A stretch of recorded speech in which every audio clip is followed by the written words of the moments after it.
இங்க இந்த பொண்ணோட புருஷன் ஆத்துல விழுந்து இறந்துடுவாரு. இப்ப இவங்க குடும்ப செலவுக்கு காசு இல்லாம ரொம்ப கஷ்டப்பட்டுட்டு இருக்காங்க. இந்த விஷயம் தெரிஞ்ச ஒருத்தர் அரபு நாட்டு வீட்டு வேலைக்கு போனா நல்ல சம்பளம் சாப்பாடும் தருவாங்கன்னு சொல்றாரு. ஹீரோயினும் சரின்னு அரபு நாட்டு வேலைக்கு போறா. இவங்க வேலை செய்ய போற வீட்டுல இருக்க டிரைவர் தான் இவங்கள ரெஃபர் பண்ணிருக்காரு. இந்த பொண்ணு அண்ணா அண்ணான்னு தான் கூப்பிட்டுட்டு இருப்பா.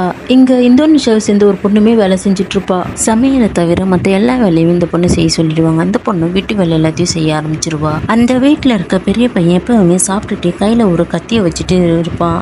இவங்களை கிராஸ் பண்ணும்போது கையில அறுத்துடுறான். ஹீரோயின் வழியில துடிக்கிறா. அந்த வீட்டுக்கார அம்மா என் சின்ன பையன் கிளாஸை உடச்சிட்டா வந்து கிளீன் பண்ணுன்னு சொல்லும் போது கிளீன் பண்ண போகும்போது அந்த பையன் இவ காதை பிடிச்சி திருகிறான். மறுநாள் வீட்டுக்கு மாப் போட்டு இருக்கும் போது அந்த வீட்டு பெரிய ஒரு குச்சி வச்சு குத்திடுறாரு. இப்படி ரெஸ்ட் இல்லாம வேலை செய்யறாங்க. ஒரு நாள் டிரைவர் ரூம்ல இருந்து அந்த இந்தோனேஷியா பொண்ணு வெளியே வர. இதை பார்த்து இதை உங்க ஊர்ல இருக்க ஃபேமிலியை நினைச்சு பார்க்கலையே, அவங்களுக்கு தெரிஞ்ச என்ன வருது அப்படின்னும் போது அவங்களுக்கு தெரியவா போகுது அப்படின்றாங்க. இந்த விஷயம் அந்த வீட்டு ஆளுங்களுக்கு தெரிஞ்சு அந்த டிரைவரை அடிச்சு வீட்டை விட்டு துரத்திடுறாங்க. இந்த இந்தோனேஷியா பொண்ணை வீட்டுக்குள்ளேயே வச்சு குடும்பம் பண்றாங்க. அந்த டிரைவர் ஹீரோயினுக்கு கால் பண்ணி அந்த பொண்ணை அடிச்சு கொண்டுடுவாங்க, எப்படியாவது அவளை தப்பிக்க வச்சிருன்னு சொல்லி அவளும் அதே மாதிரி தப்பிச்சு போயிடா.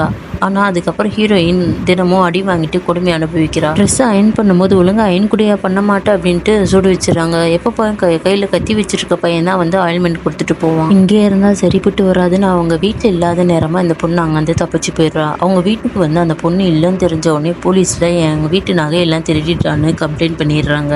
இந்த பொண்ணுக்கு எங்க போறதுன்னு தெரியாம சோறு தண்ணி இல்லாம பாலைவனத்துல நடந்து போயிட்டு இருக்கா. அப்போ ஒரு ட்ரக்கு வரதை பார்த்து தண்ணி கேட்கற. அவங்களும் தண்ணி கொடுக்குறாங்க. என்ன இந்த மாதிரி ஒரு இடத்துல விட்டுருங்கன்னு சொல்லுவாங்க. அவங்களும் கூட்டிட்டு போயிட்டு ஆனா ஆடு மிக்கிற இடத்துல விட்டுருவாங்க. அங்க இருந்த மலையாளி ஒருத்தர் தான் இந்த பொண்ணை காப்பாத்தி அங்க இருந்து அவங்க தெரிஞ்ச ஒருத்தரோட அனுப்பிச்சு வச்சிருவான்.